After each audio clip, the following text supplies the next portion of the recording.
couple of girls talk about this and that, get familiar with blue and the charmed ones too. Charm Chats. Hello. Hello. And welcome No. to my horrible Russian accent. Yeah, not so much. Hi guys. Welcome to Charm Chats with Kendra. And Kat. And a very squirmy baby, Blue. Yeah. Blue is being very loving today. Mm-hmm. So many kisses. Mm-hmm. We're at the season finale. What? I know. It's season 2 finale. We are on episode 222. It is called Be Careful What You Wish For. Which is, of course, a take on Be Careful What You Wish For. Yeah. Which, you know, will all make sense. In like Very shortly. a half a minute. Yep. This one aired on May 18th, 2000. And it marks Shannen Doherty's directorial debut. What? Yeah. She actually directed this episode, and she admitted that her acting suffered because of it. Though, to be fair, we couldn't tell any difference. It was fine. It was fine. Also, fun fact. Apparently, February 22nd of 2022 is on a Tuesday. Okay. Don't you find that hilarious? That it's all twos? It's all twos. We Okay. can literally call it Tuesday. All right.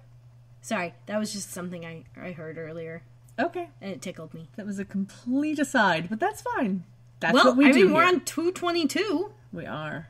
so it's relevant to my brain, Barely, anyway. but yes. hey, if it's relevant to my brain, I've got to say it. Oh, wait, that bin's mine. Sorry, I just saw something off camera. Off camera, eh? Off camera. Oh, man. Okay, so...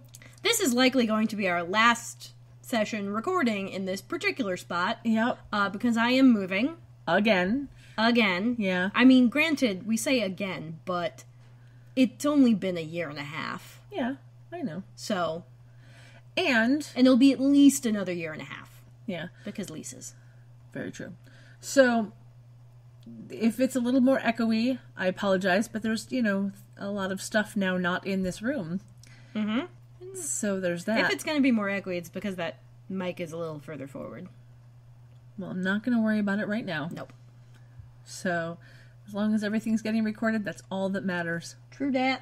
Uh-huh. And as long as the rain doesn't come in and flood us out. Again. Yeah. So, again, because it happens to be raining today, the sump pump might go off. Might. Oh, how optimistic you are. The sump pump will go off. It will. And it will sound a bit like a bouncy ball at the end. Yeah. But you won't hear that because we'll cut it out. Hopefully. Well, you'll cut it out. Yes. That is Cut it out! That is the hope and the prayer, is that I will be able to cut everything out that shouldn't be there. Thoughts and prayers. So, it's been a while since we've recorded since Life Yeah, it's and been Things. like a month. Yeah. Life and Things have gotten in the way. Stuff and things. Mm-hmm. I've been slowly moving house. Exactly. Which is why the basement is so empty right now. Yep. It's so weird seeing that empty corner. Yep. It is quite odd. Uh-huh. Mm-hmm. So, without further ado... It's so odd, I can't even. Yes. But, On that lovely note, let's start the episode, shall we? yeah! All right. So, we start with an overhead shot of 5 men wearing yellow hooded robes. Excuse me. They are crushed velvet, Yes. yellow crushed velvet hooded robes. Yeah. And I'm like, damn girl, what supply store did you get these from? I want one, except in green. Or possibly purple. Okay. Maybe blue. Like a midnight blue would be lovely. All right. But anyway, they've got a got a pentacle on the back. Yeah, it's a circled double. Was it it a in- double circled. Was it upside down? I don't remember now. I thought it was a I pentagram. want to look it up. But Because honestly, we don't have that many tangents today. We have the time to spare to look this up and see if that was a then pause. upside down. Okay, to the listener, it will seem as if no time has passed. Yes, I'm stealing that line from Janet Varney. Yeah, they weren't upside down for whatever odd reason. Yeah. Which would seem handy. Also, clarification, it was not a- a double circled, it it's was a double star, so like double lined. It is a circled double star. Yes. Yeah, there you go. Like I knew what I meant, you but- used a split pen Yeah. Just like two of them tied together and made them lines. Yeah. And for whatever reason, they're not upside down, because even though that's the stereotypical, hey, we're evil thing, I don't know, maybe the Satanic Temple was like, guys, come on, we got a bad enough rap. We're just coming out of the 80s scare, like, give us a break. It's only been 20 years, you know. No, not then. That would have been 10 years out of the 80s scare, because it was still going in the 90s. Like, all these old, PSAs about, is your child into rock and roll and metal? Are they into Satan? Like, oh my god. Has your child been wanting to play Dungeons and Dragons? Yeah. All that Like, shit. hell fucking yeah I was, and hell fucking yeah I still am. Thank you very much. Uh-huh. Anyway, these lovely men in these lovely yellow crushed velvet hooded pentacled robes. Mm-hmm. Wow. Yeah. What an outfit. Oh, yeah. One of them's got a banana python on his shoulders, BT dubs. yeah, it was like, it looked like an albino, but yeah. No, but it was kind of that's a banana yellowish, wasn't python. it? Yeah. Anyway. I think the lighting made it look a little weird, Yeah. but it was definitely like almost the same color as the robes. Okay.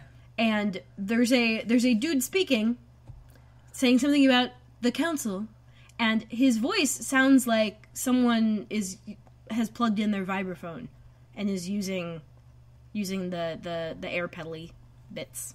Yeah, it is a little... Yeah. Like he's trying to be a ghost on Halloween to a 5-year-old. Yes. Anyway, so they're standing in a circle, and there's a man in the middle of this circle who we learn is a dragon warlock, apparently. Yeah. So, I missed the first time when they said warlock. I'm like, oh, he's a dragon? This is disappointing. no, he's a dragon warlock. So, let me tell you a quick note. There's 5 men in the circle, and only 3 of them actually speak. Yeah. So, there's that. Yeah, we got Whitebeard, we got Graybeard, and we got Rando. Yeah, I don't know. So, Whitebeard is the one with the banana python. Okay. Yes. So, let me tell you about our Dragon Warlock and then our 3 council dudes right off the bat. So, the Dragon Warlock is played by Marcus Graham. He was born in 1963 in Australia, and he actually gets to use his accent, Straya. which is quite nice. He has been acting since 1985, and he is still going strong. Though, other than Charmed, the only thing that I recognize is the name of is a movie called Mulholland Drive. I did not recognize anything else that he's been in. Yeah, I don't recognize him really all that much. I didn't even recognize him from this. Yeah. Which is normally what I'd recognize the actors who were in this from. Yeah. No idea. So, of the 3 councilmen, one of them is played by Jeff Corey. His birth name is Arthur Zwirling. Okay. So, he is now Jeff Corley. Mm-hmm. Jeff Corey. He was born in 1914 in Brooklyn, New York. So that'll be Whitebeard with the banana python. I honestly don't know. Well, he's the oldest. That's fine. I honestly don't remember who's who from all of this. I'm just extrapolating because that was, 1914, 1915, 1944 are their birth dates. So I'm guessing 1914 is going to be the oldest looking one. And he looked pretty goddamn old. Don't remember. Nah. Doesn't matter. Not gonna check. Yeah, anyway, so he was born in 1914 in Brooklyn, New York. He started acting in 1938 and stopped in 2000, and he died in 2002. This was one of his last roles.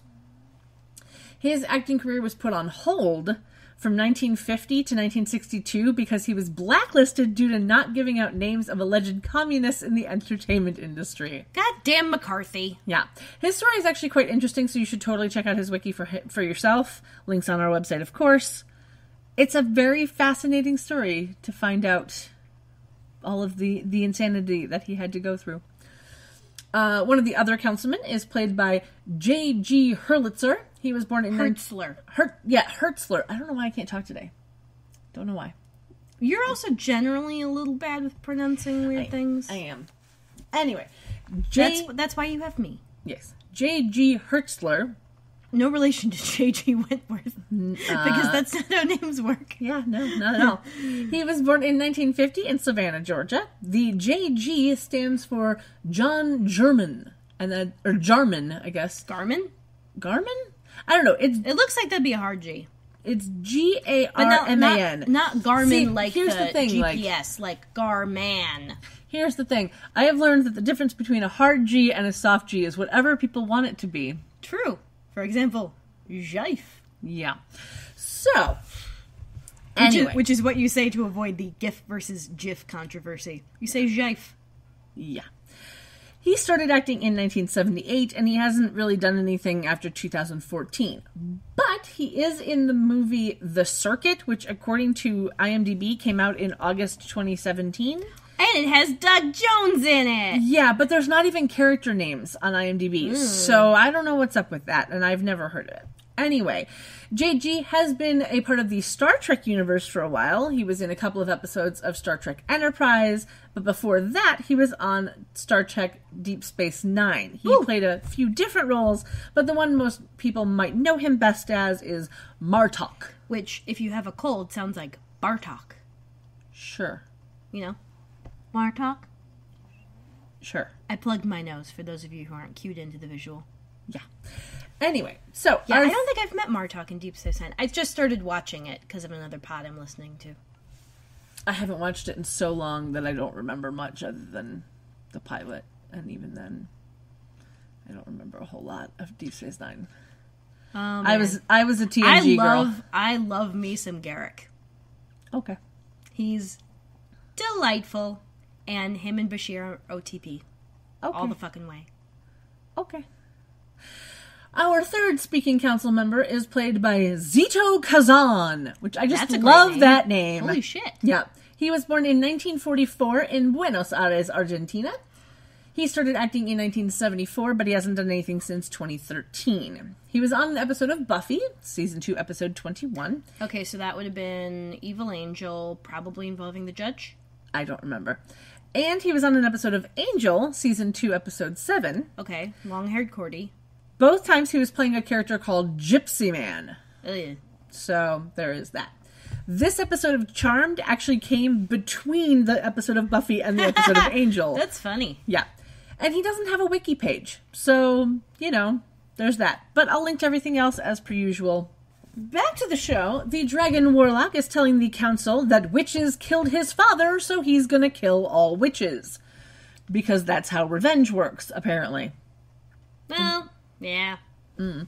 One of the council members says that all who have gone up against the witches in San Francisco have failed. Whitebeardy, who's got the banana python wrapped around his arm, says, There's another way. And he just, like, snaps his fingers. There's a nice echo effect. And then there's a bunch of smoke blowing out of a bottle sitting in front of the warlock. Yep. And it turns into a lovely pseudo-Arabian costumed French Stewart. Yes. So we have our lovely genie appear, and he is instantly recognizable as French Stewart. So let me tell you a little bit about him. He's got some lovely spiked hair as well. Yes. French Stewart was born in 1964 in Albuquerque, New Mexico. Albuquerque. Yeah. He started acting in 1992, and he is still going strong. Most people will probably know him from his role on a little show called Third Rock from the Sun, which ran for 139 episodes over 6 seasons. More recently, he has been on the TV show Mom, and has had a few episodes on Secrets and Lies, as well as The Middle, for anyone who watches those. Oh, and the best part is his birth name is Milton French Stewart. And French Stewart has a hyphen. So French Stewart is actually his last name. Yeah. His first name is Milton. So presumably one of them was his mother's and one of them was his father's, because that's generally how that's usually how that works, but you never know. So he basically dropped the Milton and unhyphenated his last name. It was a wise choice, because he does not look like a Milton. No. Yeah. No, definitely not. Then he doesn't really look like a French either, but, you know, he looks like a French Stewart. Like, you put the name together, and it's like, yep, that's what he looks like. Yep. But he definitely does not look like a Milton. He's kind of a that guy. He is a little bit that guy, but you know his name. Much. Yeah. That's the difference between a that guy and him, is that you actually know his name. Because his name is French Stewart. How could you not know that? And he has adopted this kind of accent, which I don't think he has normally. At least, like, interviews I've heard him in, he doesn't talk like this exactly. But the closest analog I can get it to is what Hank Azaria did for Anastasia when he was playing the little bat Bartok. Okay. Because it's a little nasally, and it does a weird, like, consonant thing Yeah, I don't know. that I cannot reproduce. That's fine. That's my best attempt. Okay. But yeah, he Anyway. sounded kind again, I'm bringing up Bartok, because whatever. Yes. Anyway, so he's in black pants and what looks like a shiny shirt under a red vest with some sort of pattern on it that was vaguely ethnic inspired, I guess. Like Brocade Bohemia. Yeah. Something. Yeah, it's kind of hard to see because the scene is quite dark. He also has a collar on his neck that has a couple of snakes on it, I do believe. Yes. The warlock is, of course, skeptical of the genie, but the genie says that the best way to destroy witches is to not treat them like witches at all, but to treat them like humans. You grant them their wishes, it'll lead to their undoing, Exactly. is what he says. Yep. He says to make sure that his bottle crosses paths with the witches and he'll take it from there. The warlock says that as soon as he grants their 3 wishes, he goes free, so he wants to know how the council knows that the genie won't betray them. And they do a tut-tut finger wag and say that just because he's free doesn't mean he's free of them. Yep. They can find him anytime. Uh-huh. Dun dun dun! So then we jump cut over to the manor with no exterior shot. Zero. In the Wicker Room, Phoebe is groaning while Piper is bandaging up her ankle and Leo is sitting nearby. Piper is in black pants and a maroon tank top with a necklace that has like a little small pearl on it, and she's wearing her hair down. It's very pretty. Phoebe is in dark jeans and a long sleeve shirt where the torso is red and the leaves are slightly purplish, I guess. Uh-huh. We see the back of this later. Yeah, I'll mention that when we get to the... So the back looks different. Yeah, the back... The front of the shirt is very like high-necked, but not like a crew neck. Yeah, it's like a very high, straight boat neck type thing. Yeah, like I said, I'll mention the back of the shirt when we see the back of the shirt, and then I'll explain a little more. And it kind of makes me wonder whether or not she purposefully put this on backwards. Much like Taylor Swift apparently likes to do with sweaters. I was going to mention that when we see it later. Ha! I beat you to it. I know you too well. Yep. Anyway, right now, her hair is down and it's curly, and it looks really pretty. Yeah, like it's been in hot rollers all night. Yeah, it's really nice. Leo is in light tan pants and a slightly darker tan sweater that has like a line detail in the chest. I think we've seen him in this sweater before. Or if not, it's so close to everything else he wears that we can't tell.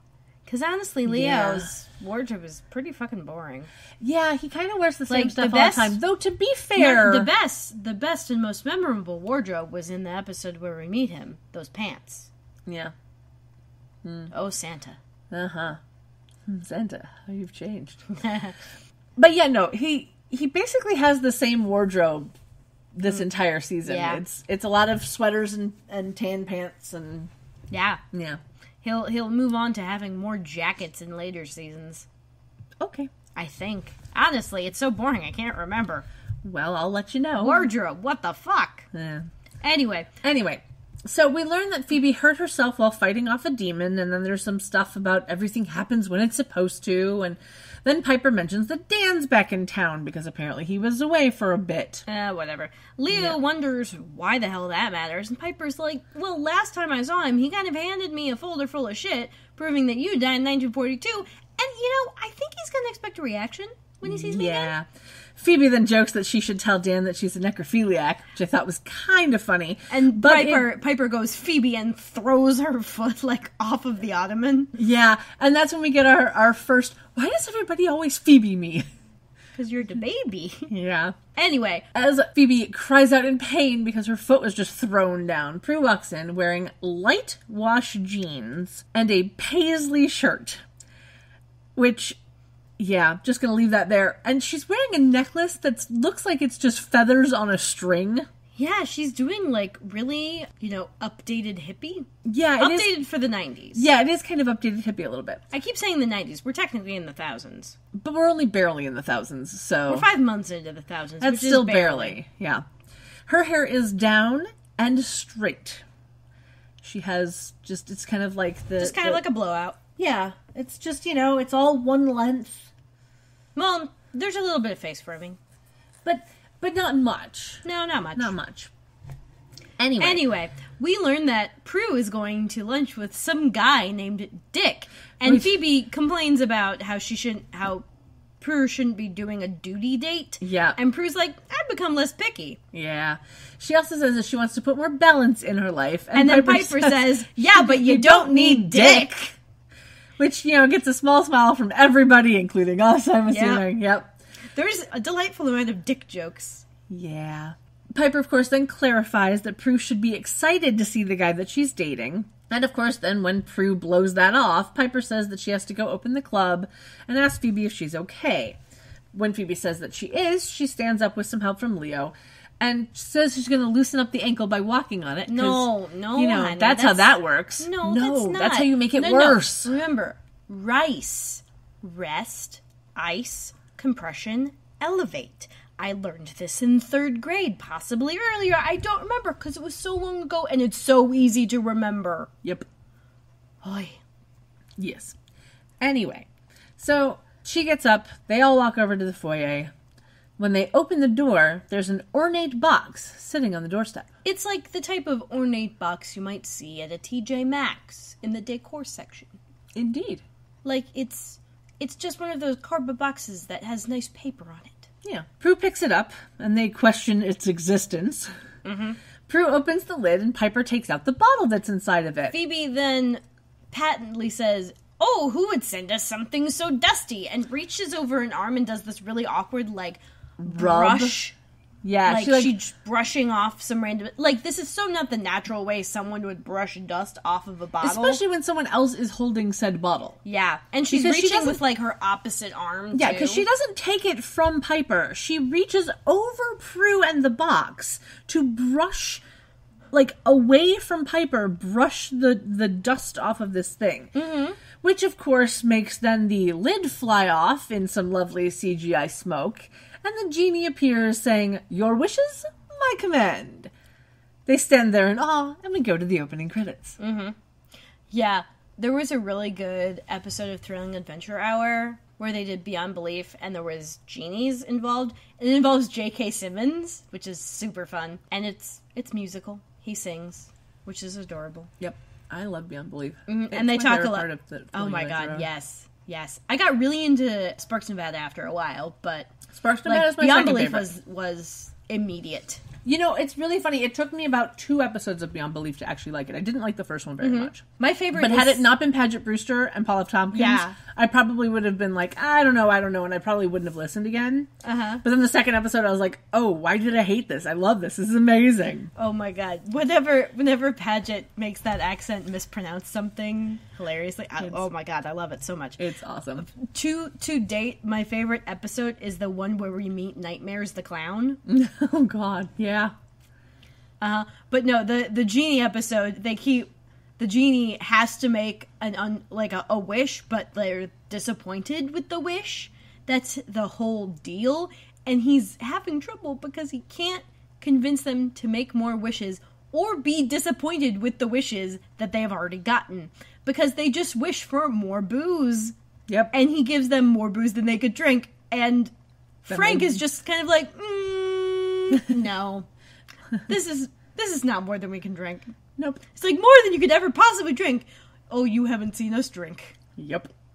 It's a beautiful thing. If really you've never is. heard of the Thrilling Adventure Hour, you need to check it out. It has ended now, so you can totally listen to all of it. I think they're still doing maybe a couple shows a year. I honestly don't know. 1 or 2 probably live. They're in LA. And they're putting up the recordings of those online eventually, but it's no longer regularly updating. Yeah. But there's plenty to look through.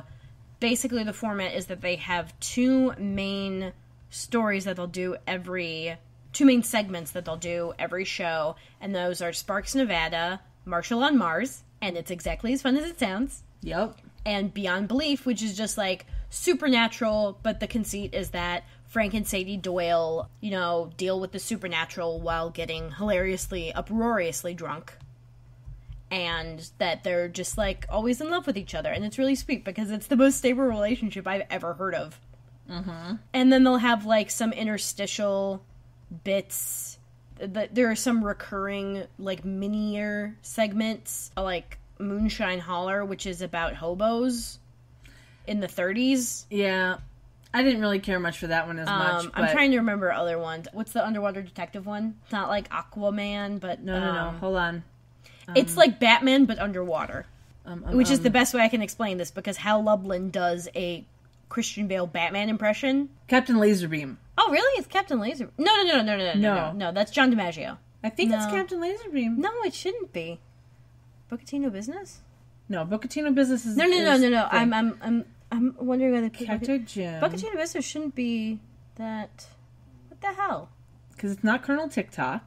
It's not any of these. It's not Jefferson Reed. Okay. I didn't like Tales from the Black Lagoon at all. Oh, no, I did not either. What the... Okay, hang on. I'm fairly certain it's Captain Laserbeam. No, it can't be. It can't be Captain Laser. Or... I think he's part Captain Laserbeam, but he also has his own adventures. I'm pretty sure. Because Sparks, Nevada begins the show... Beyond Belief ends the show, and there's usually a different one in the middle that is something. Yeah, and they have a lot of recurring ones. It's a rotating ones. thing, yeah. I especially enjoy the Crosstime Adventures of Colonel TikTok. Yes, that is quite fun. I will put a link to the wiki on the website, as well as the actual Thrilling Adventure Hour website itself. You can always find everything of theirs on iTunes, because it's all awesome like that. And Bocatino Business is always, like, a refreshingly short segment. Yes, it's quite fun. It's literally all about the business of the Bocatinos, both the family and the business. Yes. Anyway. But yeah, definitely listen to Thrilling Adventure Hour. If it's delightful. Already, it's amazing. So, we get our opening credits, and at the end, Shazam and Soundhound were no help at all in figuring out what the post-credit song on Netflix was. The lyrics were something about a train wreck. Yeah, I wasn't listening that hard. But, like, legit could not... Shazam had no clue, Soundhound had no clue. Blue has no clue. Yeah. But that's technically not his show. Exactly. Checking IMDb, because I watched on Netflix instead of the DVD song is apparently I'm Not the Only One by the band Filter. They're an American industrial rock band. They formed in 1993. They took a break in 2003, but they came back in 2007, and they're still making music. I'll put a link to their wiki on the website, but they're not a band that I really enjoy very much, so I don't really care all that much. I apologize. So, we have Dan in the credits because... It's his last episode. Spoiler alert. Uh-huh. We also have Daryl in the credits. Not his last episode. Spoiler alert. Yep. You can tell which one of these I'm much more excited about. Uh-huh. Although, honestly, I'm really excited not to have to deal with Dan anymore. Dan and his suspiciously small forehead. Which I only just noticed. It's because you've been focusing on the greasy hair. True. He finally washed his hair this episode, guys. He washed it with his tears. Yep. And maybe some talcum powder. Anyway, so our post-credits shots. We start with a shot of the Oakland Bay Bridge with the city in fog behind it. Then a shot of the Golden Gate Bridge that pushes into the buildings behind it. An overhead helicopter shot of the Oakland Bay Bridge and the buildings, including the Triangle Building. An overhead helicopter shot of Coit Tower. Then a shot that pushes down onto some buildings that we haven't seen before. So, of course, I had to look things up. One of the buildings says Welcome Wagon Building on it. Which, the Welcome Wagon Company is a real company. It was founded in 1928. And until 1998... they would have hostesses go around to new homeowners and provide them with a basket filled with free samples and coupons and advertisements from local businesses as a way to welcome them to the neighborhood, hence the Welcome Wagon. They stopped doing it in 1998 because of the changing demographics, as they found that few people would actually be home when they stopped by. Yeah, because guess what? Not a lot of women are homebodies anymore. Exactly. And by homebodies, I mean stay-at-home moms. Exactly. Because the economy fucking sucks, and... also, women are realizing, hey, you know what? I do want to work for a living. Mm-hmm. That or they have to. There is that. So I will, of course, link to the wiki on the website because it is an interesting thing to learn about the Welcome Wagon. Like, I knew what it was, It's but... a very quaint idea that I kind of enjoy, but also, like, I get a value pack in the mail, and that's just another piece of shit I gotta throw out. Yep. Like, because 90% of the time... coupons? Oh, I use coupons. No, I mean, like... Who uses just random coupons they get in the mail? Like, I understand looking through the newspaper or whatever and, like, clipping coupons because, hey, this is a thing I kind of get on a regular basis. Like, let me save a little money on this shit. But, like, the ones they send you in the value pack are never ones you would use. Well, here's the thing, at least for me personally, is the ones that they give you in the value pack expect that you live in a house that you own. Mm-hmm. I live in an apartment.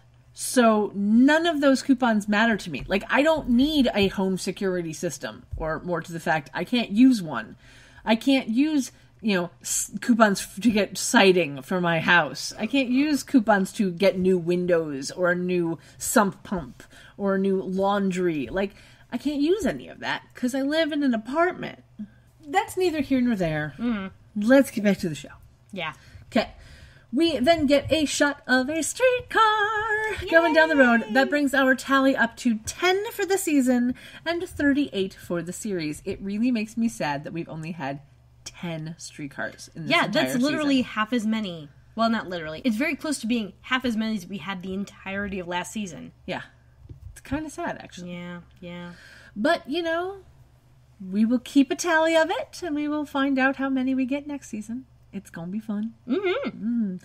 We end on a shot of the manor coming through a tree with white flowers. Gee, I wonder why you mentioned the color of the flowers. Yeah. What could be the possible reason? Inside the house, everyone, including our genie, is in the living room. Phoebe is incredulous to the fact that, despite being locked in a bottle for 200 years, the genie doesn't know who, quote-unquote, licked the stamp. Yes. Which is a lovely euphemism for fucking sent you to us. Yes. Because you had to actually lick stamps back in the day. Now we have self-stick stamps. Yes. Or you had to get basically one of those, like, they had the little, like, spongy things. Mm-hmm. It was just like a sponge stamp. Yeah. And so you could just, like, dip it in some water and then just, like, press the back of the stamp. And then you could also do it. I think they had, like, rollers or whatever for... Yep. Yeah, they had various workarounds for having to lick shit, because... Licking stamps tasted gross. It tastes gross most of the time. Licking envelopes tastes a little better, depending on the brand of envelope. There was one that used to taste like mint. Ooh. It was quite nice. It was my favorite envelope, to be honest. Now, that is a very considerate thought for the consumer. Mm-hmm. That probably cost them more to make. Probably. Which is why no one else did it. Yep. And I'm very sad that you don't remember what brand of envelopes this was. I don't think it exists anymore. Yeah, that's probably why. Yeah. Really but yeah, sad, licking envelopes can sometimes lead to paper cuts on your tongue, which are not fun. No, not They're fun the at least all. fun.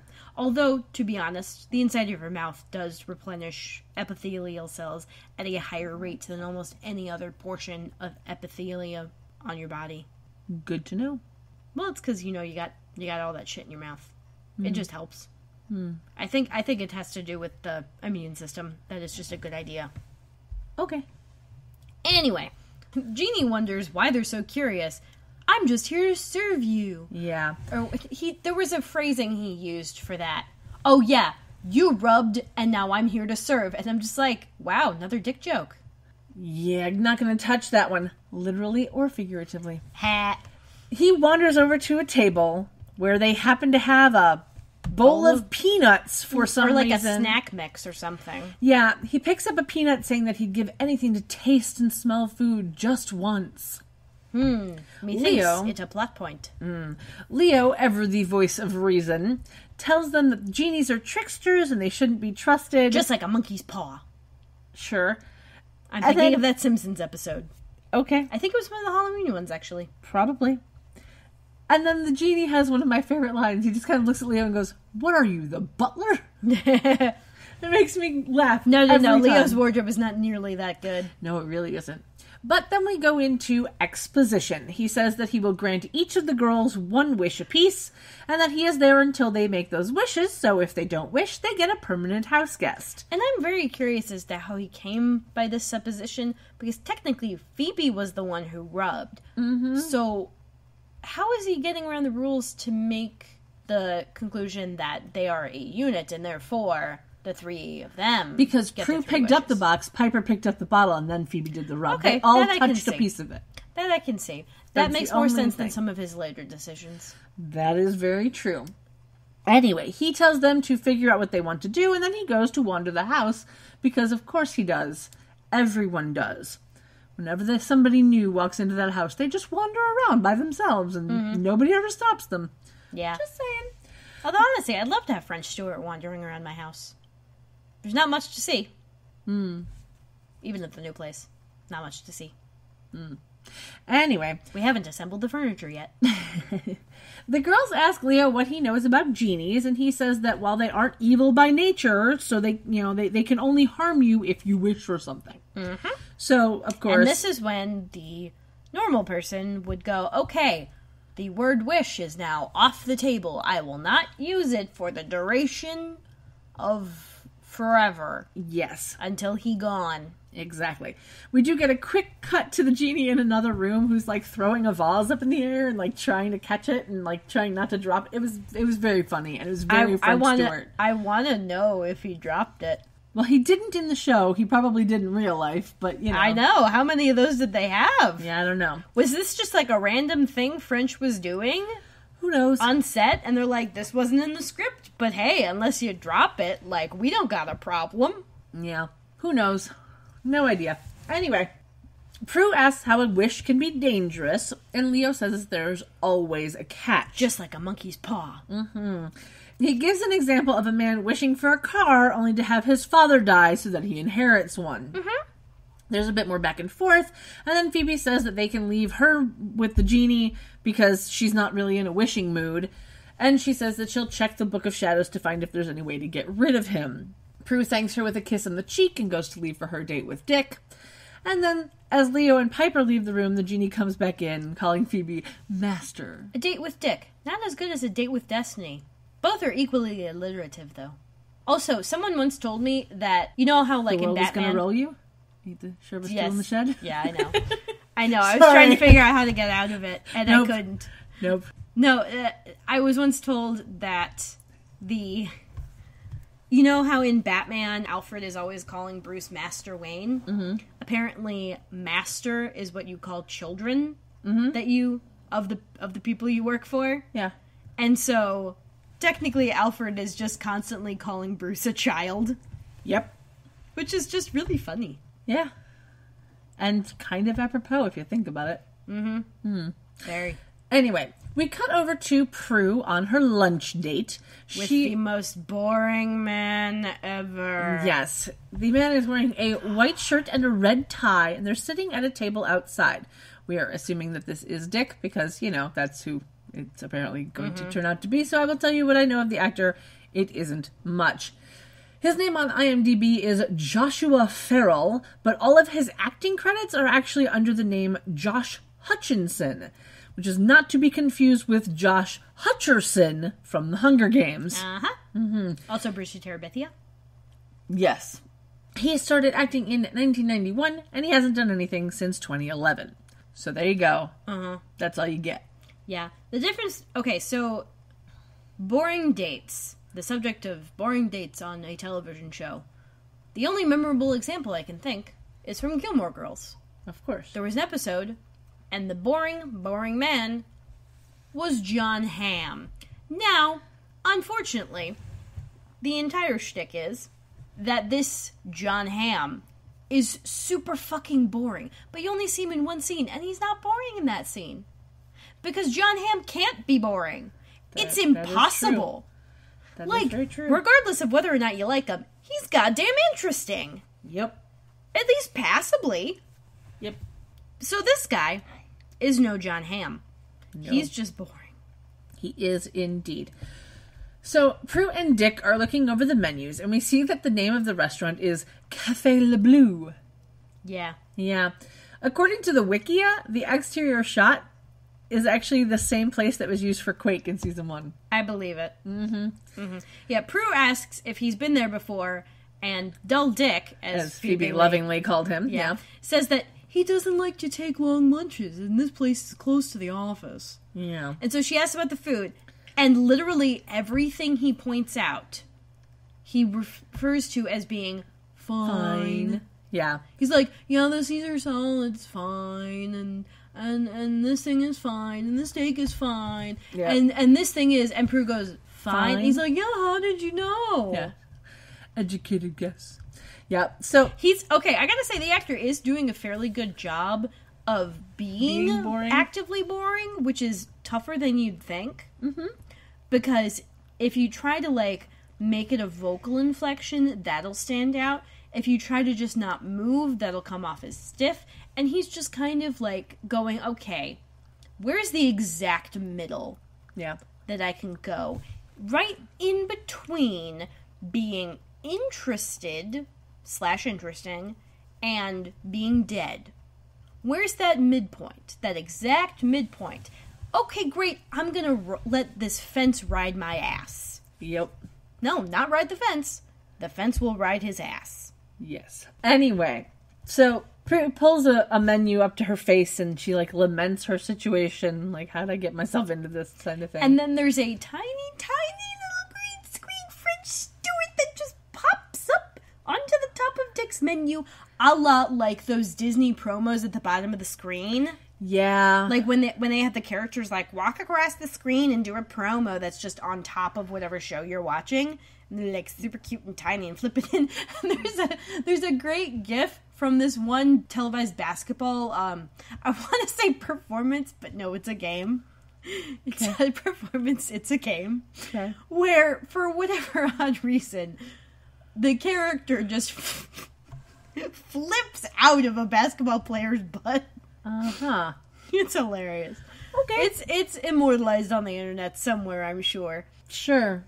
Yeah. I'll let you look that one up for your damn selves. Yeah, I know. Anyway. But yeah, he does that, and he just kind of stands on the menu, and then waves at Dick, and then does a flip and jumps into Dick's mouth. Yeah, and in my opinion, it is the most horrible green screen that we have had thus far in this series. Although, honestly, it's too cute. It's funny, and it's really cute, but the lighting It's too cute to be bad. The lighting is wrong. That's the problem with it. Mm-hmm. Is the lighting, because they're outside...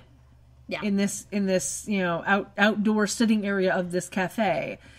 And French Stewart looks like he's lit indoors from a different direction than the sun is beating down on them. Uh-huh. So it was just the lighting was wrong, and so it did not look right. Yeah, it's clear which order they filmed those in. Yeah.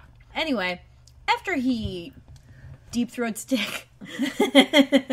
there's some, like, the way that they show that the genie is taking over Dick's body is like there's like wibbliness where it looks like he's a bit underwater. Not wobbliness. No, wibbliness. Yeah. And then Dick dips his fingers into the butter and, like, licks it off, and Prue seems a little concerned by this. And she starts to ask Dick if he's okay. And Dick Genie. Yeah. Or Genie Dick. Which is a phrase I'm already regretting, but, there it is. He starts going on a tangent about how he's not worthy of dating her, and that he's not the guy that she's looking for. And then he asks what she's looking for because he doesn't understand how they made it to date number 3. And Prue says that she just feels like dating has become a job, and she wants to feel excited by love again. And then she uses the W word. Yeah. She says, I just wish it was like it was the first time. And so Dick giggles a little bit and says, Your wish, my command. And then snaps his fingers. Yep, and we hear a little chime, and Prue looks confused. And then, because we can't stay in one place too long, we cut over to Phoebe in the attic with no exterior shot. She's flipping through the Book of Shadows when the genie appears next to her, like, out of smoke. Yeah, the same, like, mini tornado effect he's been doing. Yeah, and this is where we finally Except not like a real tornado, like, the tornado that's at the Museum of Science and Industry. Like that, there's like the big cyclone-y thing that you can stand in the middle of. It's fun. If you're ever in Chicago, go there. It's fun. Okay. Good to know. Yes, Blue, are you wanting something from your auntie? You want to come over here? I don't think he does. I think he just put his paws on. I just want to be loved. Hi, tail. You just want to be loved by me? All right. But so this is where we get the shot of the back of her outfit. So we can see that the shirt is V-necked in the back. It's kind of like a wrap. Yeah. Because one side is going over the other. Yeah, and it's like held by two little clasps on the side. So this is where it definitely looks like there's the possibility that the shirt is being worn backwards. Yeah. Which would be fine. It looks good. Yeah, it looks good either way, but, you know, who knows? Uh-huh. Anyway. Oh, she's also wearing black framed glasses that are slightly rounded rectangles, and this seems to be a new pair. Okay. They look similar to other ones she's worn. They do, but... Such that I thought they were the same. No, because these are much more rounded rectangles. So they're definitely not the same ones that she had before, because the other black frames that she had were much more rectangle-esque. Yeah. Yeah. And then there were the cute little round ones. Yes. Like oval. Ovoid. So many words. Sure. Anyway.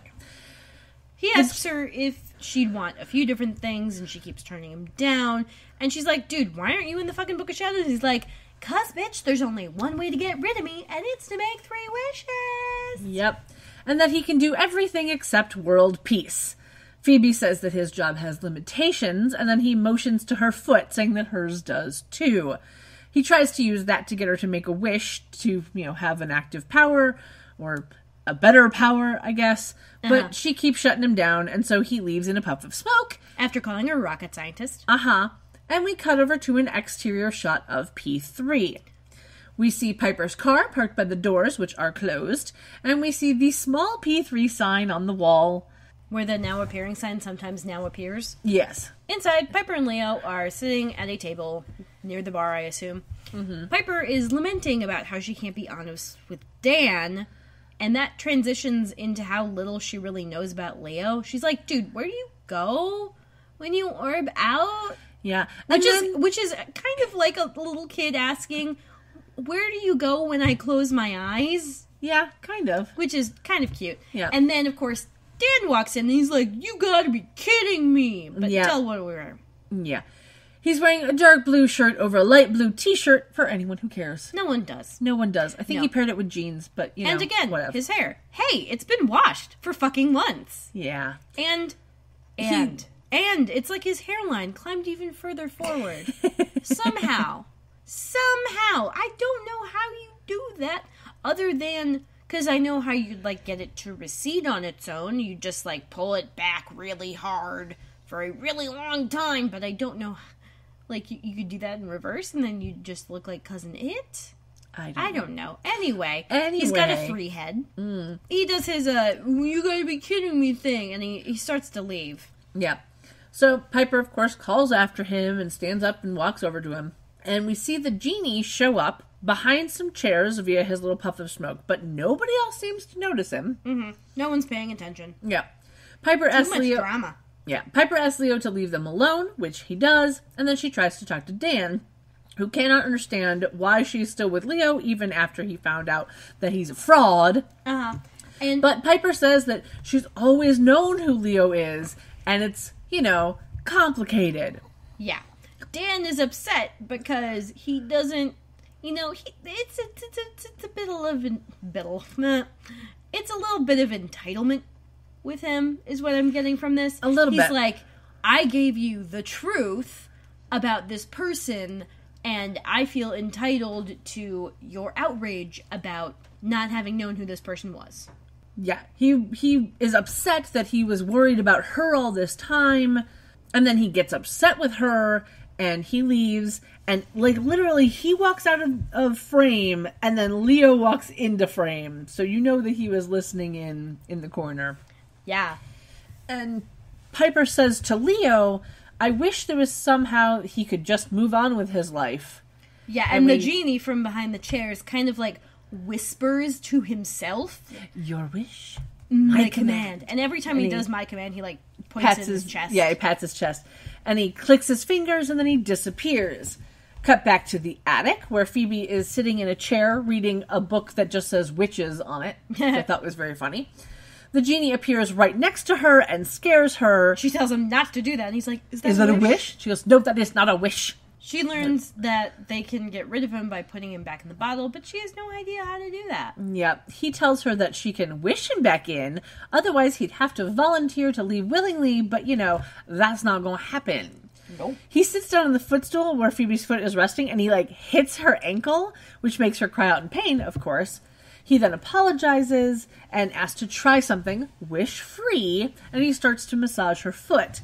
And after a few hours of pain, they turn into ooze of pleasure, because apparently that's a thing that works. Yeah, if French Stewart gives that good a foot rub, sign me up. Anyway, she asks what he would wish for himself, and he lists off some basic things like ice cream and sex. Yeah, before realizing that he would basically wish himself to be human. He asks how she hurt herself, and she tells him that she kicked a demon. And he's like, oh, did you finish it off with your scary witchy power? And she's like, that is my scary witchy power. Yeah. That and the premonitions. And then she says, and I quote, I would love an active power, but what can you do? And the genie bolts upright and says, you've just done it. Yeah. Apparently, that was a wish. Yeah, and he says that he knows just where to get her an active power. She throws down the book, stands up and covers her mouth oh my god, I didn't wish, I didn't do anything. She didn't. He says that her wish makes 3, which makes him free. And she's like, no, that was only 1. Yeah. It wasn't even one. No, that's what she says. It wasn't even 1. Yeah. And then he clicks his fingers. Apparently he's real rule bendy. Yeah, a little bit. Which honestly helps out at the end, but still. Yeah. So he clicks his fingers and the choker disappears from around his neck. She's, of course, confused. He starts to leave and she asks where her power is. He ignores her, she calls after him, and then we fade dissolve to outside as Piper and Leo pull up in the car. Next door, Dan is talking to a man in a brown suit. Mm-hmm. Piper and Leo get out of the car. Piper goes over to talk to Dan. And then we see a sign for SWA Properties. Yep, because he says goodbye to the man. They shake hands. He leaves, walking past the sign. Which has a lovely 555 number on it. But with an area code. I'm saying, I don't remember there being a phone number. There was. There was? There was. I'm telling you, I watched it today. It was a 555 number with an area code of 415, which I can only assume is San Francisco, possibly LA. I don't know. They make them up.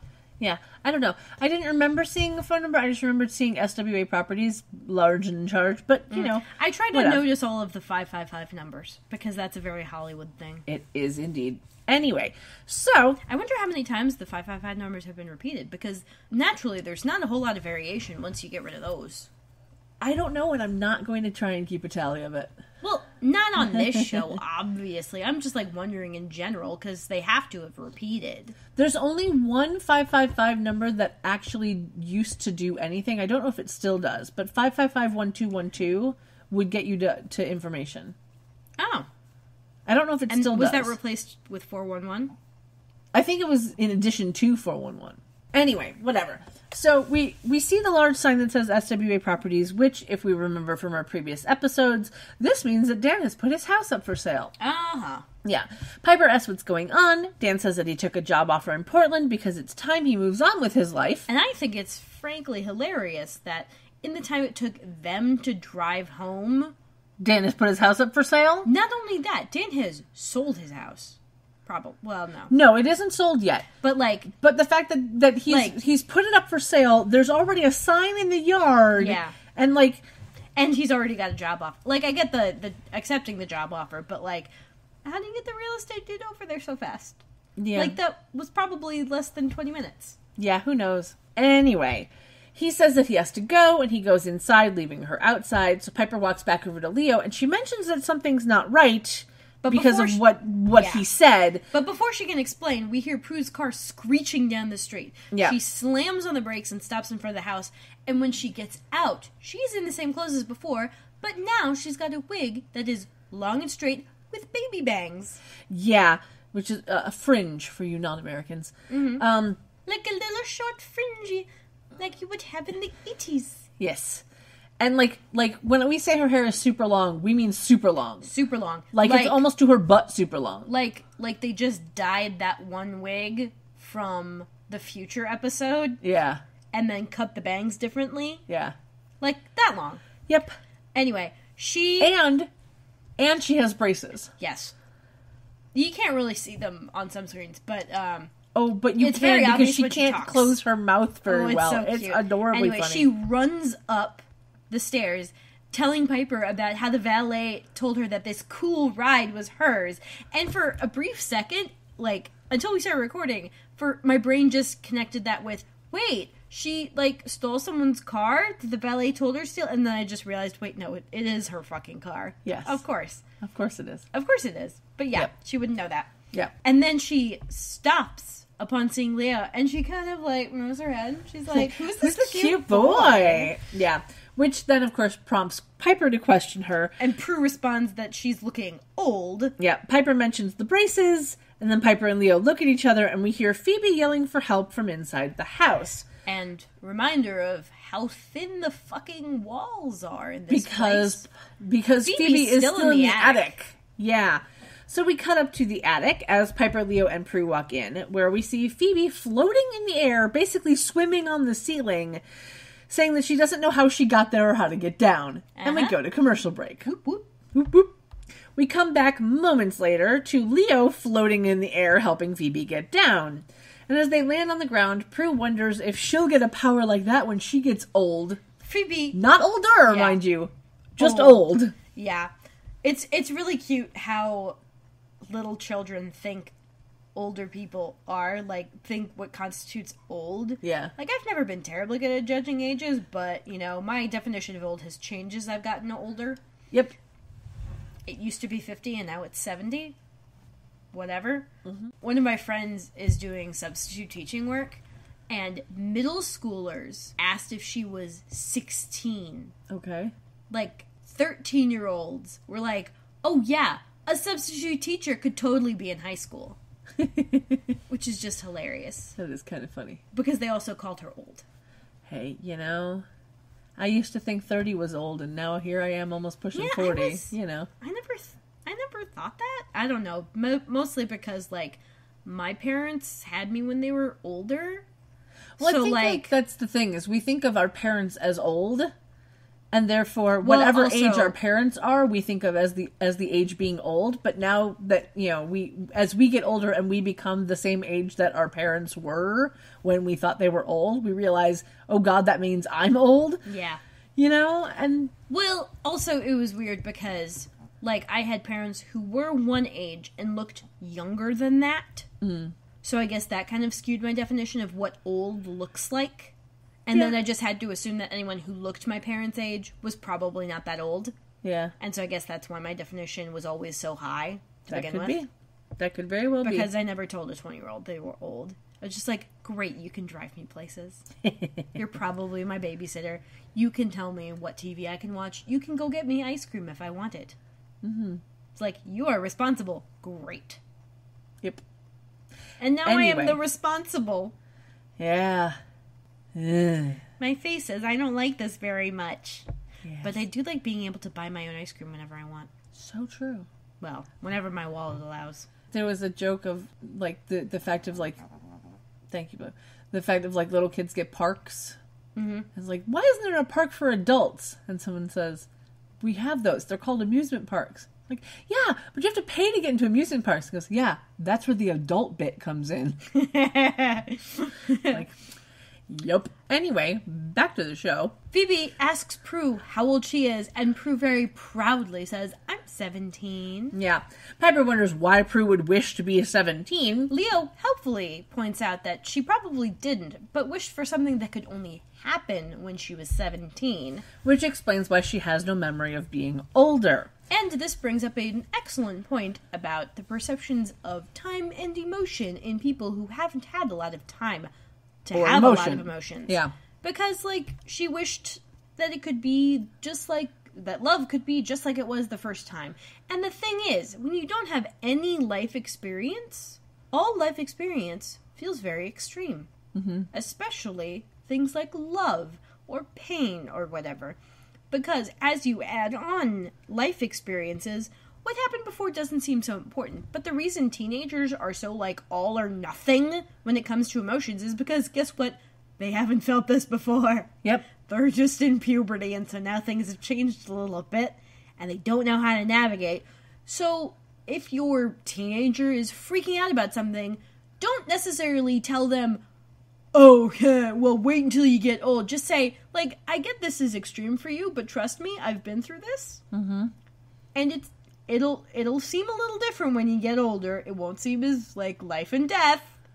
So just, like, keep that in mind as you're going through shit. Yep. Like, this too shall pass. If you don't believe it right now.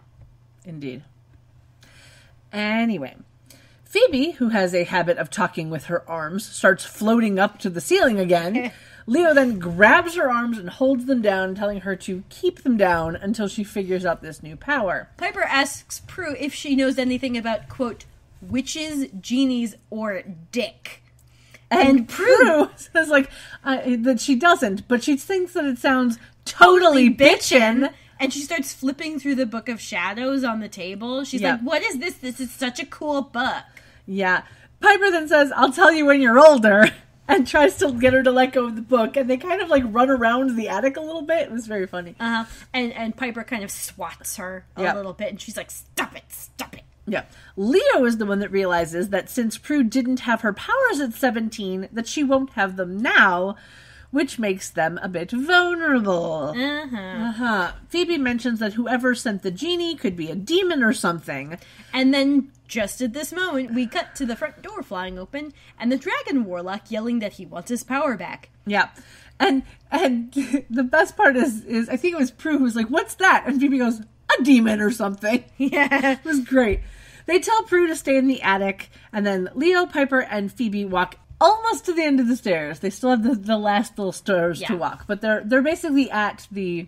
They're at the point where they can kind of see the front foyer. Yeah, they basically just come around the corner. Leo says that the genie must have taken the power he gave Phoebe from this guy, whoever he is. And then Prue comes down the stairs because, of course she does. Why would she stay in the attic? She's 17. She doesn't give a shit. Nope. She sees the warlock and goes, oh my god, who's the hottie? Yeah. I love that we did the same inflection for that. Oh yeah, totally. Which, kind of tracks because at 17, Prue would have been in the 80s. Mm-hmm. And this guy is nothing if not a Jean-Claude Van Damme knockoff. Yeah, a little bit. Yeah, he's like the generic version of the prescription Jean-Claude Van Damme. Anyway, Piper tells Leo to get her out of there. Leo takes Prue back upstairs as the Dragon Warlock breathes fire at them. Excuse you, Dragon Warlock hottie. He's literally hot. Yeah. Anyway, Piper freezes the fire breath and the Warlock, and then Phoebe hops down the stairs with Piper's help, and they remember that they can't vanquish him if they don't know what he is. I mean, because they've had that problem before, they're learning their lessons, which is a nice bit of character growth. And honestly, like, the fact that he breathes fire, while interesting, is not... Okay, it is literally illuminating, but not figuratively illuminating. Yeah. Phoebe decides to use her newest active power to fly him out of the house and dump him somewhere. Piper is not so sure that'll work, but Phoebe raises her arms and does some flapping. Yeah. And then starts flying in some hilarious green screen action. Yeah, it was of the kind where she's like resting her belly on like a block or something. Yeah, it was bad. And they're filming her from like an angle that doesn't make it obvious that she's resting her belly on a block. Yeah. That, or they've just like rigged her up to some wire like jump situation. I don't think it was wires. I don't think so. I really don't think so. I think the bit where she was like floating back up to the ceiling in the attic was probably that was wires. Because that wasn't green screen. Yeah, that was and wires. She didn't go far. No. But, so she grabs onto the bad guy. He unfreezes and they like fly outside, but the fire breath is still frozen. So Piper calls out after her, and then the fire breath unfreezes and hits a painting on the wall. Like of a sun or a moon or something? Yeah, and it like, there's a nice little scorch mark on it now. It is completely ruined. We are treated with a helicopter shot and a green screen shot of Phoebe holding the Warlock. Who, for some reason, is not fighting back or anything. Yeah. She's literally holding him by the shirt collar. Yeah. And He isn't trying to breathe fire in her face, like nothing. He's not fighting back. The most weight he's putting on this shirt collar is as if his butt is on the floor. Yeah. Because we don't really see any of him below, like, the waist. Yeah. And he looks a bit like he's been knocked out, but I don't know how she would have done that just by picking him up. Yeah. No. So he's just kind of, like, dazed and, like, lying back, and his butt's got to be on the floor of whatever green screen they're shooting this in. Yep. And, his shirt is not ripping, and somehow her hand has the strength to hold on to him. And I know Alyssa Milano doesn't play bass, because that's the only way you could get enough hand strength to do that shit. All right. Because bass strings are extremely heavy and thick, and it takes a lot of strength to hold them down. I could break people's hands by shaking. Okay, I will take your word for that. Anyway, she finds a spot to drop him to the ground. And we see him fall and hit the ground, and then he kind of gets up and watches her fly away, and he is not happy. And then we cut back to the attic. Piper is there looking in the book when Leo walks in. He says Prue is checking out the clothes in her bedroom, and Piper's like... She's like, well, good to see nothing's changed. Yep. You know, she thinks that she's figured out who the fire breather is, and Leo reads from the book about the dragon warlock. We learn that he can fly, breathe fire, and has supernatural strength. So, you know, basic shit. Yep. Phoebe flies past the window outside a couple of times during this moment, but they don't really notice her, though Piper does hear something, but doesn't know where it's coming from. And it's obvious it's a around. green screen, because she actually manages to turn around just as, like, the last bit of Phoebe is passing by the window, but somehow never sees her. Yeah, it's kind of funny. Leo says that they're going to need the power of 3 to vanquish this dude. Piper realizes that they don't really have that at the moment, and then she walks toward the window trying to find the source of whatever sound that she's hearing. She asks Leo if he's heard something, which, of course, he hasn't. And at this point, Phoebe flies straight through the stained glass and just, like, crashes onto the floor. Yeah. She slides across the floor. Her hair is all messed up. But, like, artfully messed up. Yeah. Like, Piper... great job, hair and makeup. Yep. Piper helps her up, and Phoebe jokes that flying's awesome, but landing is a bitch. Yeah. After she catches her breath, she says that the only way to undo the wishes and make everything go back to normal is to get the genie back into the bottle. Leo said that they have no idea where to find him. And Phoebe's like, well, you know, he's a bit of a foodie. So maybe he went back to that cafe where Prue was doing a duty for Dick? Yeah. So we cut over to a table with various foods upon it, and the genie is sitting there shoving food into his mouth. Piper and Leo are kind of standing, I guess, near the hostess station. They're just kind of staring at this dude eating all of the food. Yep. Piper freezes the entire restaurant, and they walk over to him. She's added a light purple jacket to her outfit. Indeed. She says, this guy isn't a genie, he's a pig, and then unfreezes him. Yeah. There's some witty banter, and then Leo mentions the warlock that's trying to kill them. And as French Stewart is trying to shovel some spaghetti into his mouth with his fingers, he's surprised that this dude found them so quickly. Yeah. And then he realizes that the warlock probably has some sort of way of tracking his power. Leo asks who sent the genie to the girls, but the genie says that he can't tell them because whoever sent him will kill him. Mm-hmm. Piper's like, well, they're gonna have to fucking wait in line. Meaning she's going to kill him first. Yeah, and grabs his arm to take him back to the manor. He attempts to grab more food off of the table as they walk away, but she kind of, like, smacks it out of his hand. Well, no, I think he grabbed a chocolate-covered strawberry. Oh, okay. I think is what he grabbed. I heard him mention chocolate. Yeah. And then they start to walk away, and just then, the genie disappears into some golden black smoke. Piper is confused because he shouldn't have his powers, and Leo says that someone must have wanted him badly. Mm-hmm. We go back down to the council chambers. Yep. We are shown the council, the dragon warlock, and the genie through a warped lens. And was it warped before? Yeah, it started out a little bit warped, okay. But this is, like, even more so.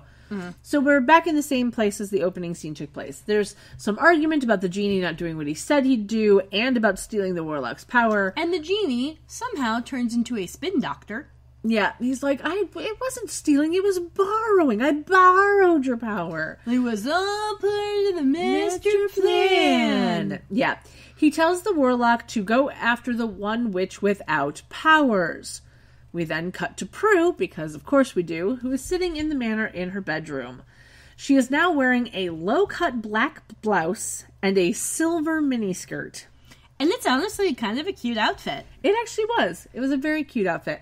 She's opening up her purse and takes out her wallet and is excited to find money in there. And a lot of money at that. Money. There was a couple of 20s. She pulls out a bunch of bills and tucks them away somewhere. Yep. She grabs a bag, she grabs a coat, and she climbs out the window because of course she does. She's 17-year-old Prue. And she's been grounded. Yeah. We cut to downstairs where the phone is ringing. Phoebe answers it to Daryl. He is at the police station. This is the only scene we get him in, which is kind of sad, but at least we get to see him. He is wearing a red shirt with a red patterned tie. It's a very nice look on him. I enjoy it. And as much as I love Daryl, we're going to fast track this call. He's gotten a report from the wife of the deputy mayor that a young woman was flying over her house without a plane. And he knows by Phoebe's silence, it was her. Yep. She assures him that it won't happen again and hangs up just as Piper and Leo come in. Phoebe asks about the genie. Piper says that they found him but they lost him. And then she asks about Prue. Phoebe says that Prue is upstairs. And then we get some exposition that for some reason, even though he's supposed to have been watching them all of their lives, Leo doesn't know about. I feel like he probably dropped in like once a year or something. Yeah, I don't know. We learned that at 17, it was Prue's rebellious stage. And that the guy that she thought she was in love with attacked her. Apparently, Graham's freaked out, and Piper just kind of offhandedly mentions that, didn't that guy disappear after that? Yep. Then the doorbell rings. Piper goes to answer it and tells Phoebe to go watch Prue. So Phoebe goes upstairs as Piper goes and opens the door. There is a really old man standing there, and honestly, this makeup job, pretty good. Yeah, it wasn't bad. Like, that's some skill loaf on that dude. Yeah. But anyway, old dude standing at the door and breathily asks, Piper, what's happening to me? Like, just like that. And Phoebe comes back down saying Prue snuck out of her window. They have to find her. And Piper tells Phoebe that the old man at the door is Dan. And then we cut away, because of course we do, to Prue driving her car. She has the radio on. She's playing 80s music. Yep. It was probably something on Netflix different than it was on the DVD. I don't know what it was on either. I'm pretty sure. I'm pretty sure this would have been where they had the modern English song, because that would have been mentioned. Yeah. And later they're playing "Hungry Like the Wolf." Yeah. I still think of this episode whenever I hear "Hungry Like the Wolf." Still. Okay. I apologize for not looking up either of those things. I'm not going to do it now. Well, technically, we looked up the modern English one. It was like Melt Into You or something. Yeah, I don't know. Anyway, I apologize, not doing it. Anyway, so she has the radio on. She's checking herself out in the mirror. And then she sees the warlock that she called Hottie standing in the middle of the road. So she slams on the brakes. And then he walks up to the car and does that one hand on the frame and just kind of like leans in. Yeah, and asks for a ride, and she smiles, and we go to commercial break. I would like to point out one important fact Yeah. about this entire shot of her in the car. Yes. Her eyes are perfectly lit by her rearview mirror, meaning there's someone behind her. Yeah. Which is just really hilarious. She slams on the brakes, and the person behind her does not rear end her. Yep. And it was not like a subtle light. Yeah. It was a strong light. Yep. Because it was a perfectly lit brow, just like Lucius Malfoy in Chamber of Secrets. Okay. Y'all know what I'm talking about. Okay. I love me some blonde Jason Isaacs. Anyway, so we come back from our commercial to an exterior night shot of the manor through a tree with no flowers and no leaves. Just saying. Uh-huh. Inside, Phoebe and Piper are in Prue's room, and Piper is trying to call Prue on the cell phone. While Phoebe is touching things, attempting to get a premonition. Yeah, Prue isn't answering the phone. Phoebe wonders if she even knows how things work, you know. And I love Piper says something like, she knows what the ringing phone sounds like, doesn't she? It's kind of funny. But she offers to fly around and look for her, but Piper reminds her that she doesn't have enough control over the power in the daytime, let alone the nighttime. And then Phoebe's like, you know, if I actually had a wish, I would wish to be able to get a premonition when I wanted to. Yeah. This makes Piper feel guilty because her wish is hurting Dan, and they realize that they have to find the genie to fix it all. Cut to Prue and the Dragon Warlock sitting in the car. In some secluded place. He's taken off his jacket and is showing off his guns. Yeah. Because he's wearing a sleeveless tank. Yeah. And there's some soft music playing on the radio. Probably hungry like the wolf. Yeah, I don't know. Prue asks why her sisters are scared of him, and he's like kind of like touching her cheek, and he's like, oh, they have something I want. Yeah, something that belongs to me. Yeah. He asks if she's scared of him. And she does the, like, laugh, look down, and then look up through your eyelashes thing. Yeah, she says no, and they kiss, and then the cell phone rings, breaking them out of their moment. Prue picks it up off the dashboard, asking how to turn it off, because she knows that it's a phone, but she doesn't know how to use it. While she's still holding it, he pushes a button to turn it off, and then they go back to kissing. She's still holding the phone in her hand, which I thought was kind of an interesting moment. Actually, that makes for good continuity. It does. Because at this point, he starts getting a bit rough, like yanks her around, grabs her around the neck, and then his eyes glow red. And his voice is suddenly demonic, and he's like, Are you scared now? She screams, opens the door, runs away, still holding the phone. Yay, continuity. Yep. The Warlock gets out of the car, and then the genie walks up to him, and the Warlock says that she's going to call her sisters to rescue her, making it the perfect trap. The genie asks if he hurt her. And the Warlock's like, dude, you're hanging around humans too much. Yeah. And he threatens him and then walks off. Now, back at the manor, Dan, our old man Dan, is on the couch. Piper and Leo walk in, and Leo sits on the end of the couch, and Piper kind of kneels on the floor in front of Dan. And she starts apologizing to him, and then tells him the truth about her and her sisters, except... only problem, she is telling him 300 level class material. He needs Witches 101. He needs Magic 101. Don't fucking start. Like, he doesn't need your goddamn backstory. He just needs to know why he's old. Dude, you could have simplified this so much more. Yeah. I'm like, no, don't talk about witches and shit. Just say, hey, Dan, I'm so sorry. I wish for you to move on with your life, and a genie made it happen, only literally. Yeah, but then she'd have to try and explain the whole genie thing. I mean, I get why she did what she did. He's old, and like half of the time in the scene, his like hand is over his heart. I'm just like worried his heart's gonna fail, and so I'm just like, tell him what he needs to know that's relevant to the situation right now, and if he asks questions, answer them.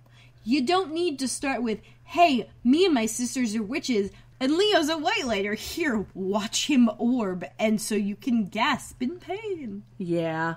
This entire scene is just a little odd, because she's basically explaining the truth about her and her sisters. Leo tells him the truth about him, and Dan, of course, doesn't believe him until he does the Dan's orbing like, this thing. was not on the syllabus. Yeah.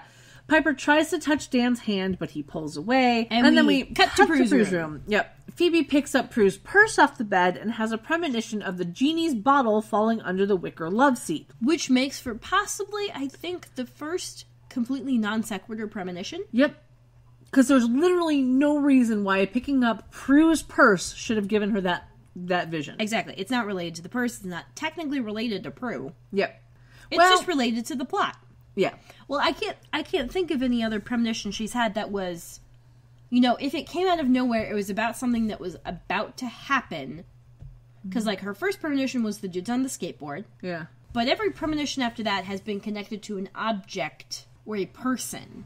And it was about what was about to happen to them. Yeah. Like, the briefcase dude was about him getting run over by a car. The pen was about the Warlock dude, because it was his pen. Like, when she's touched people and had premonitions about them. So this one is literally not connected. Right.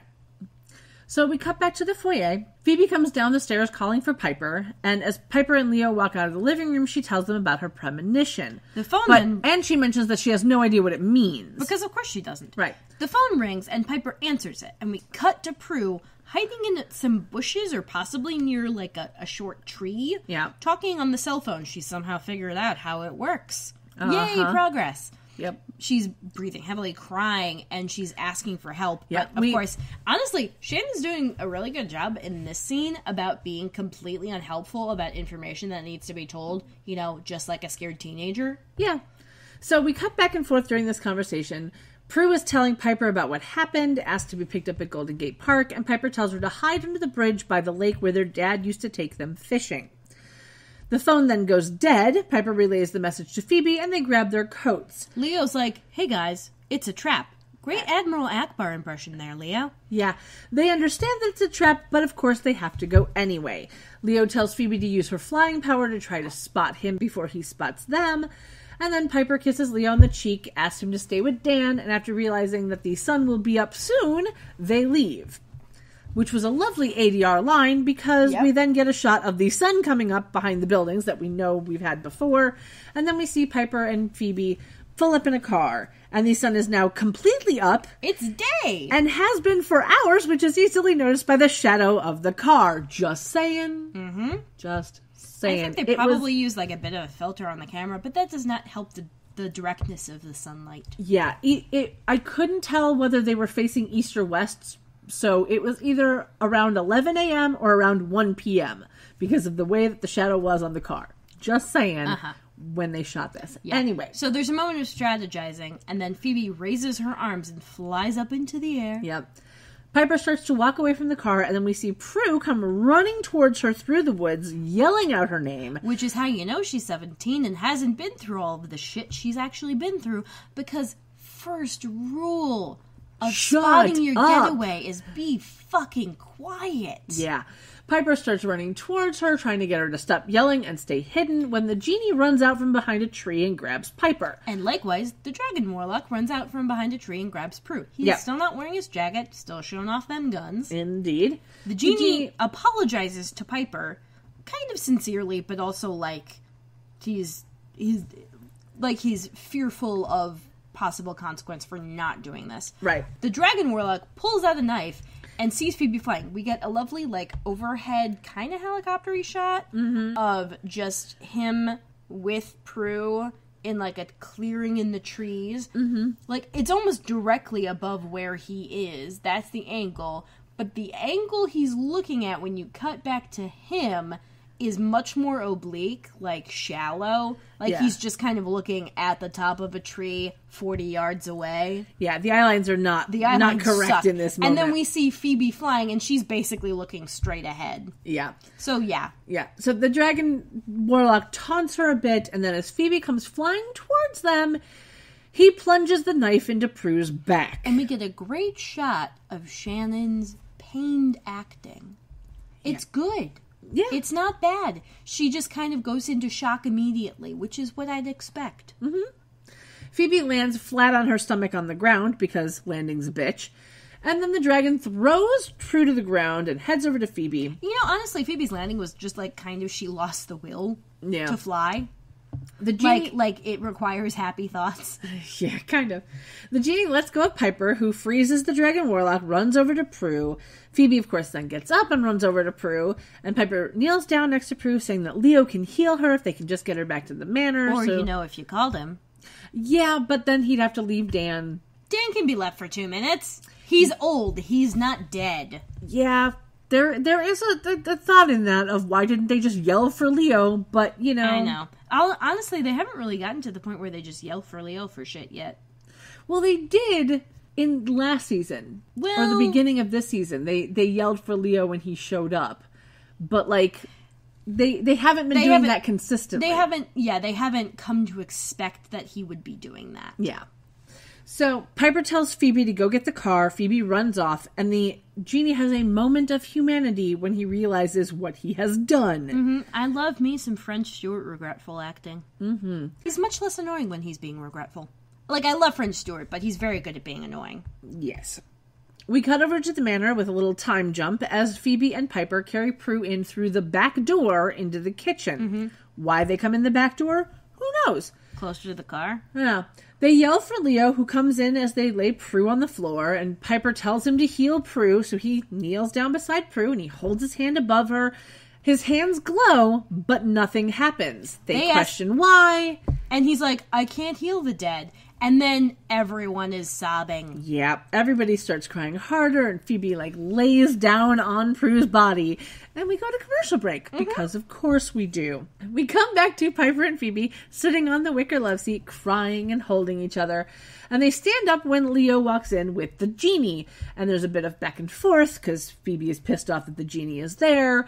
And Leo says that the genie is willing to give up his freedom and go back into the bottle to fix everything. Because that will reverse all of the wishes that he's done. And his logic is that, 17-year-old Prue is the one who died, not current Prue. Right. I'm just but, dying in the past kills you in the future, so... Yep, because that's how paradoxes happen. So they decide to chance it, realizing that they need the power of 3 to vanquish the demon. The warlock, I guess. The dragon warlock. To vanquish the dragon. Yep. And not enter the dragon. Yeah. Or ride the dragon. How many euphemisms involving dragons are there? I don't know. Anyway, so Piper and Phoebe kind of look at each other, and then Phoebe takes the lid off the genie's bottle, and he claps his hands once and rubs them together, and then disappears so apparently, into the bottle. Rubbing the bottle gets him out. Him rubbing himself gets him in. Apparently. God, he really can't masturbate. Anyway, Phoebe lifts her arms to try to fly. Nothing happens, so they assume that everything has gone back to normal. So they run into the kitchen. Phoebe runs into the kitchen, and Piper and Leo run into the living room, which I thought was very, very interesting. We cut to the kitchen where Prue changes back into an adult with her adult clothes. Yeah, that she was wearing changed earlier. Clothes. That's the bit of this that annoyed me, believe it or not, is that she changed back into the clothes that she was wearing earlier that day. The paisley outfit with the flower necklace. Why didn't she stay in the black shirt and the miniskirt? I mean, don't know. Logic should dictate that she should have just stayed in that outfit. Mm-hmm. But continuity and wardrobe tells me that they filmed all of the scenes of her as an adult in one session. Probably, yeah. Because that's the only thing that makes sense as to why the clothes changed. Anyway. We cut over to the living room where Dan has changed back to his normal self. And he's squinting around. He's very disoriented. Yep. So Leo and Piper leave him and go into the kitchen to check on Prue. Because they're feeling hopeful. Yeah. We cut to the kitchen and we see Phoebe with Prue's head resting on her lap as Piper and Leo walk in. And Piper starts to say that it worked because Dan is back to normal. But Prue is still dead. Yeah, she's just back to being the proper age. Yeah. Piper then realizes that they can get 3 more wishes out of the genie since he's back in the bottle. And we cut to a shot of the conservatory facing the dining room and the kitchen door. Yeah. And Piper comes running in, heading towards that bottle. But just before she gets to it, the dragon warlock crashes through the window and pushes her onto the floor. Yep. She kind of gets, knocked into, she knocks her head somehow. I think she hits the bottle. She hits the table that the bottle is sitting on. And the bottle gets knocked under the But she also, love hits seat. her head. Yeah. The bottle gets knocked under the love seat, just like it did in Phoebe's premonition. Mm-hmm. Phoebe and the Leo... wicker love seat. Yes. Phoebe and Leo come in, and then Dan comes in from the other room calling for Piper. Phoebe yells for him to get down, just as the dragon warlock turns around and blows fire at Dan. Unfortunately, Dan dives out of the way, and Phoebe kicks the dragon warlock in the stomach. So he blows fire at her. Yep, and then Leo pulls her out of the way. So they crouch around the corner, and Leo asks if she knows where the genie bottle went. She starts to say no, but then remembers her premonition and tells Leo to distract the dragon. While yanking on his shirt. Yeah. So he orbs out, and the dragon starts to taunt Phoebe, and Leo orbs in behind him and gets his attention. And this is the point at which I noticed that there's a blood stain on his shirt. Was there? There was a stain on his shirt. Oh, I missed that. Yeah. I think he called him Dragon Breath, too, which was hilarious. Yeah, it was kind of funny. So the dragon turns around. Phoebe runs over to the love seat, grabs the bottle. Kind of slides down. Yeah, it was a little bit like a baseball slide. Yeah, that one gif of the woman, I think it was Ginger Rogers or something, at the train station, just doing a slide into a dude's leg. I don't know. It's a fun gif. Okay. But yeah, she picks it up. The dragon blows fire at Leo, who dies out of the way. Phoebe rubs the bottle, the genie appears, she wishes that Prue were alive, and the genie clicks his fingers. With a lovely, happy smile on his face, because he's I'm doing good. Yep. Phoebe tells Piper to go check on Prue, so Piper goes into the kitchen. The dragon, quips at the genie a little bit, and then Piper and Prue walk in. And they're all chanting, the power of 3 will set us free. Yep. And they do the requisite three times. Yep. And as the warlock tries to fly away, we get a lovely shot into the Wicker Room from the living room. And it's clear he's in green screen, but none of the rest of them are. Yeah. And he kind of just, bursts into flame. Yeah, he explodes in a ball of fire before he gets to the window. It was kind of cute. It was a lovely end for him. Mm-hmm. Yeah. So then we cut to some time later as Piper walks up the stairs to Dan's house and rings the doorbell. I'm assuming it's probably the next day. Yeah, I would assume so. She is now wearing a light purple shirt and a purple patterned skirt, and her hair is pulled into a ponytail, and there's a couple of clips on the side. It's very early season 2 outfit. Mm-hmm. It looked almost identical to something else she wore at the beginning of season 2. Yeah. Down to the hairstyle. Because it's also one of those, almost faux turtleneck shirts. Yeah. It's a very high neck. It's a very high collar. Yeah. Dan answers the door, and he is in a white tank top. He appears to have been either sleeping or crying or both. Yeah. He says that he doesn't want to talk. He starts to close the door, but she says that they're going to have to talk, and he shuts her down again. He says that he never imagined things like that existed, and that he wishes that he never knew her secret. I wish he tries to say something else. He just tells her to go away and shuts the door in her face. Yeah, so she turns and walks away. And we cut over to the living room at the manor. Prue, Phoebe, and Leo are all listening to the genie explain some stuff. Leo is in his tan pants, but now he has a blue flannel over a white t-shirt. Which is about as interesting as his outfits get. Yeah, I think I like that one the best. Phoebe is literally sitting over Prue's lap at the moment, so it's kind of hard to tell exactly what the outfits are, but what I could make out was Phoebe is in a blue spaghetti strap top with a beading detail at the neckline. Or a crochet felt or something type detail. Yeah. Anyway, they're squares and they look like companion cubes, but instead of a heart in the middle, it's a plus sign. Yeah. And there's 3 of them. Yeah. And I think it was they're different colors. Yeah, they're all different colors. They're blue and orange and green or something. Yeah. And it looks like she's paired it with dark blue pants. And her hair is exactly blue. Her hair is in an elaborate amount of braids with white flowers as decoration. And she's wearing some blue beaded necklaces. Again, it's one of those hairstyles where you go, why do you take so much time on that? Mm-hmm. But whatever. Prue is in a halter top in white, bright yellow, pink, and green. It's the brightest shades of color. Neon. Yeah. Her hair is down, and we can't really tell what she's paired that with at this point because Phoebe's legs are over her legs. So we know that it's a skirt of some sort because we can see, or shorts. Yeah. Because we can see the bottoms of her legs. Mm-hmm. But we can't tell. And she likes to pair halter tops with skirts. Yeah. But anyway, the genie is telling them that the council are scary dudes, and they'll be sending someone new after them eventually. Yeah, the girls realize that wishing won't make them happy, and the genie reminds them that they still have 2 wishes left. And Prue and Phoebe let the genie know that they're going to wish for him to be mortal, which will effectively give him what he wants. Yep. And keep him off of the council's radar. Right, but they're going to wish for him to be mortal with all that entails, including, feelings. Yes. And stuff. But hey, he gets to eat all of the food he can before his stomach explodes. Yeah. Piper comes in. Or he pukes. Well, there is that. Oh, man. It'll be fun to get him to learn about puking. Yeah. Anyway, Piper comes in saying that they'll wish for him to be mortal after he grants her wish, which is that Dan could truly move on without consequences. And hey, if it were that easy to get a wish without consequences, everyone would be doing it. But of course, right now the genie is in a very contrite mood.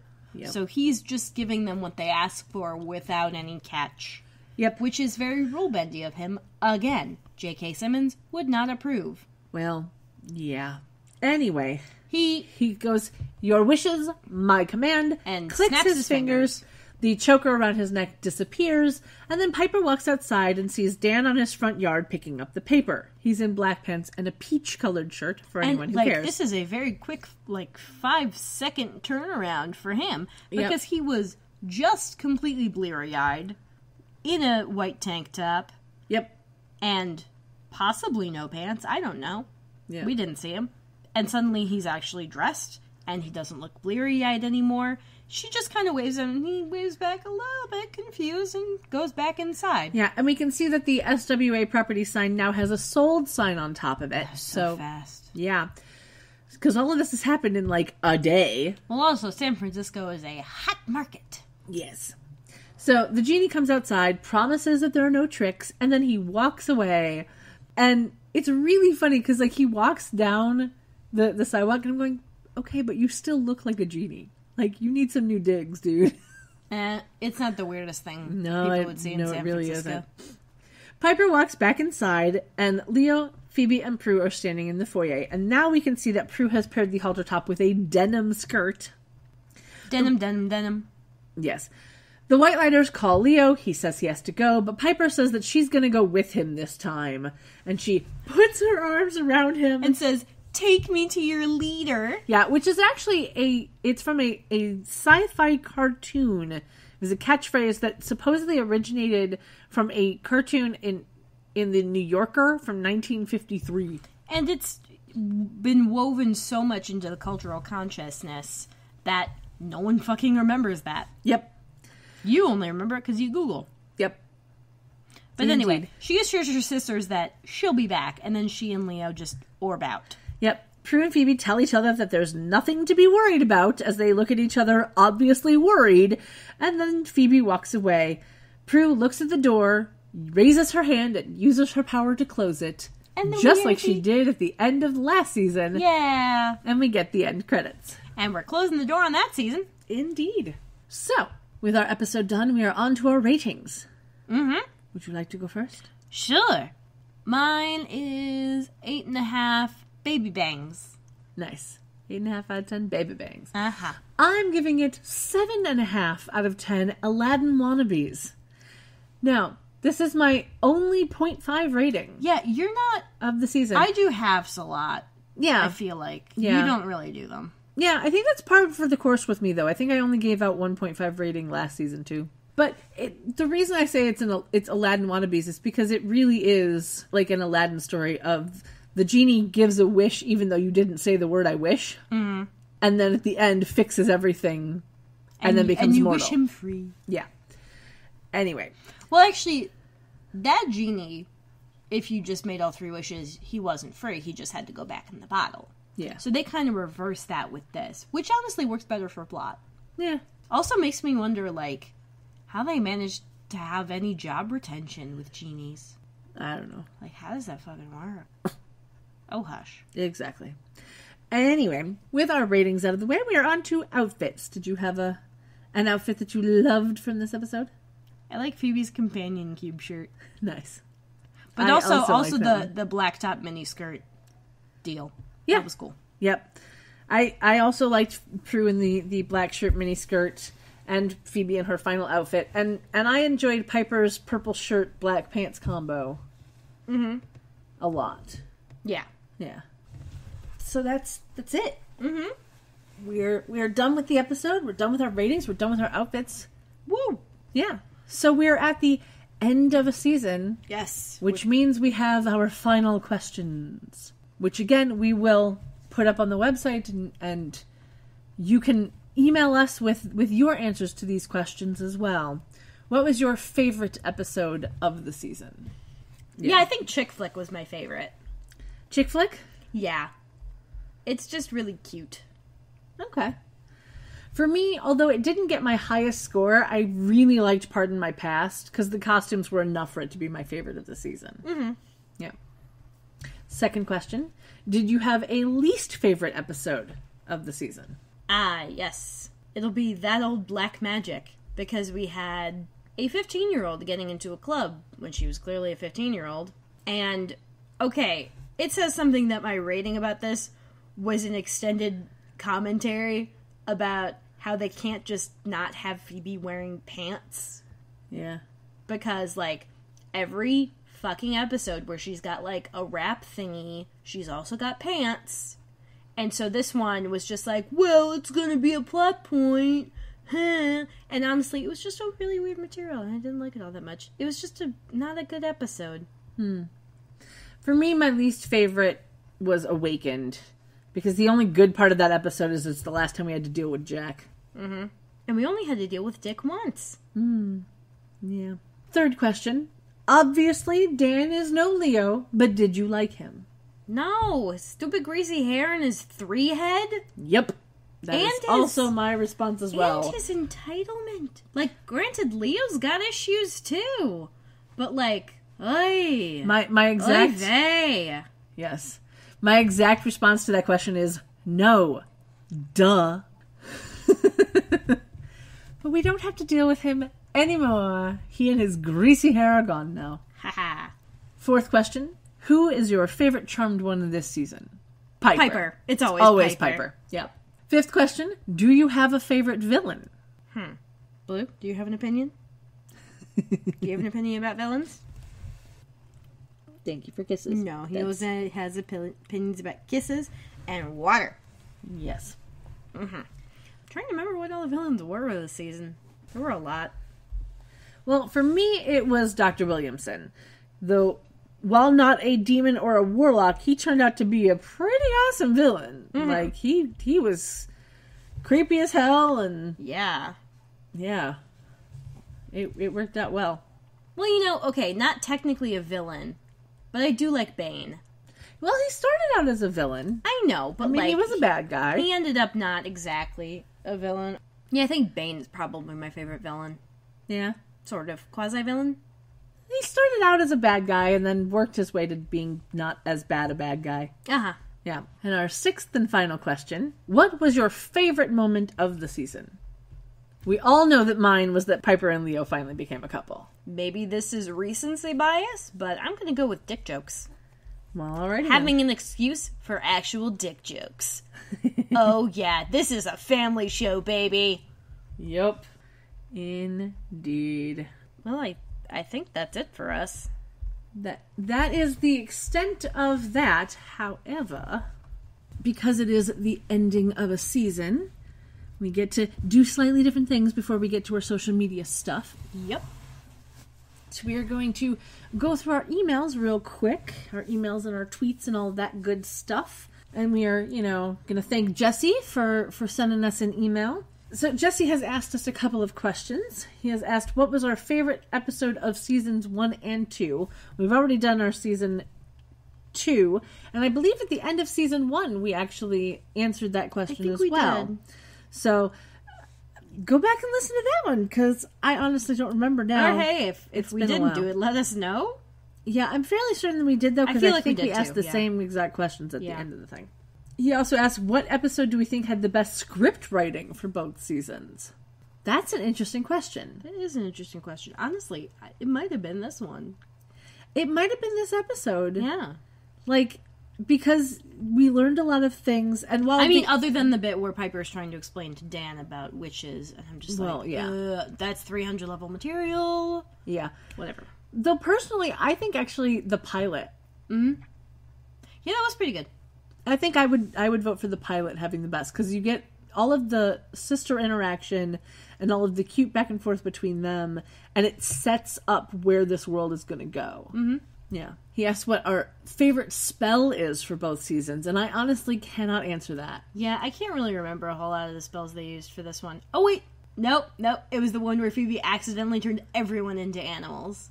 Okay. Yeah, that's a good one.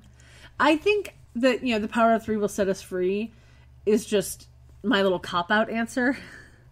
Because it's the one that they go back to whenever they don't have any other spell. Yeah. But hey, it's a oldie but goodie. Yeah. And he asks what our favorite demon or warlock is of both seasons. Barbas. Yeah. I kind of enjoy Barbas. I love me some Barbas. Yeah. I will just as much as they love them some Barbicide. Mm-hmm. Indeed. God, he'd be really confused walking into a hair salon. Anyway, we also got a lovely email from Erin. Mm-hmm. Who is very excited to have discovered our podcast. And we are very excited to have Erin as a listener. Yes, we are. Yes, we are.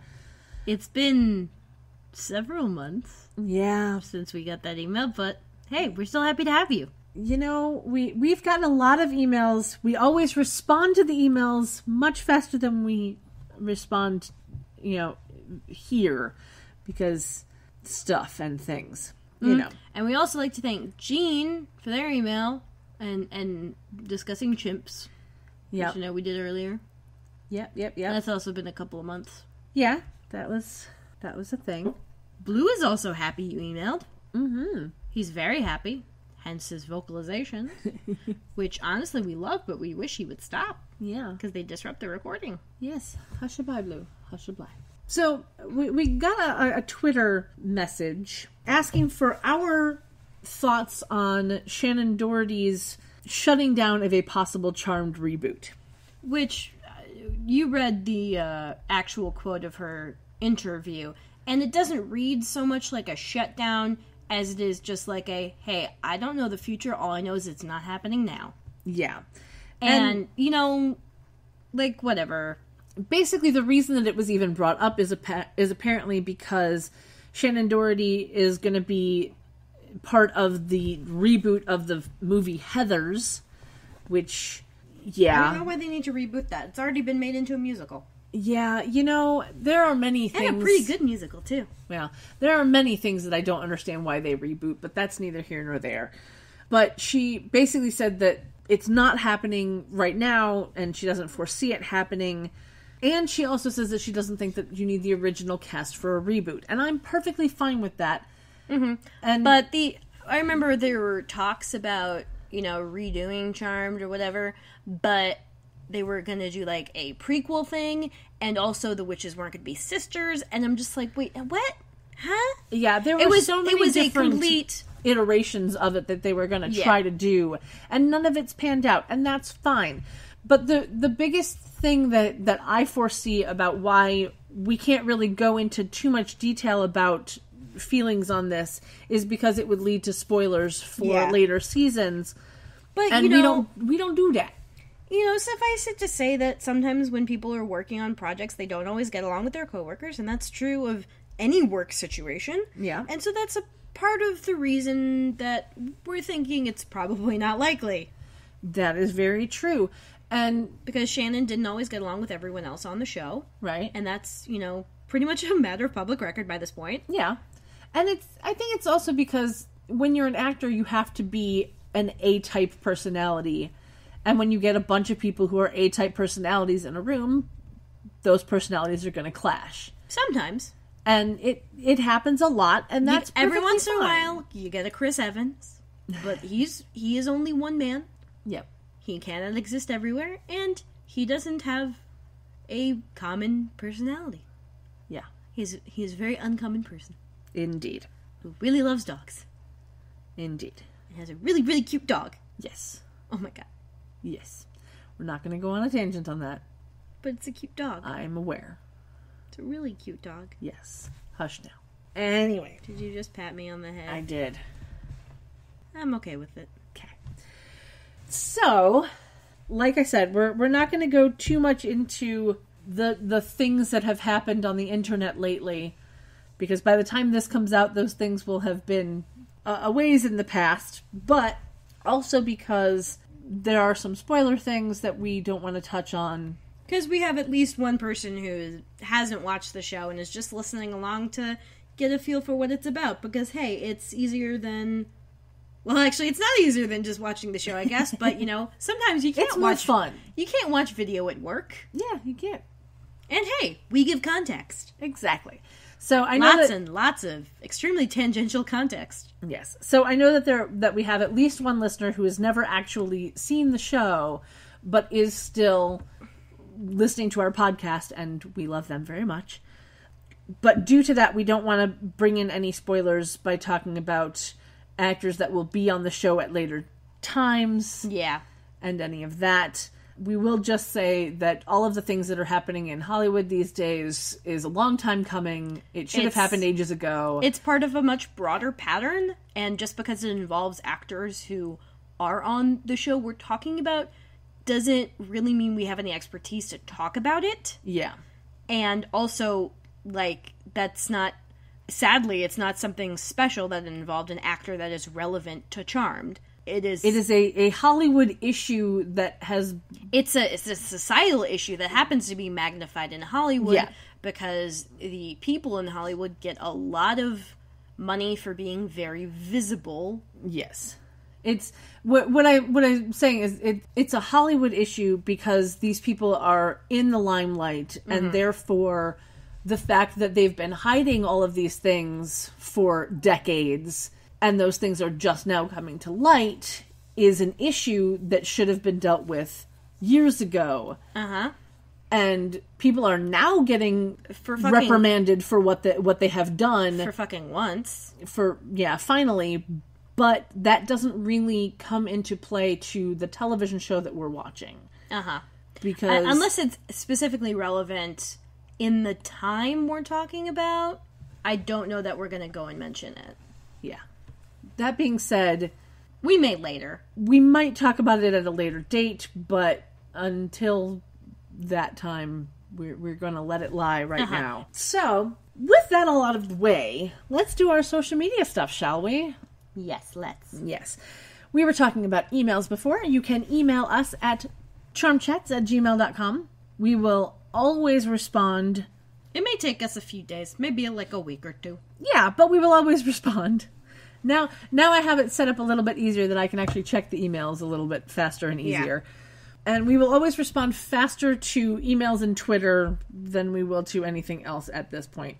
Although Facebook messages, you're usually pretty and Facebook messages. Yeah. So, again, you can find us on Twitter at CharmChatsPod.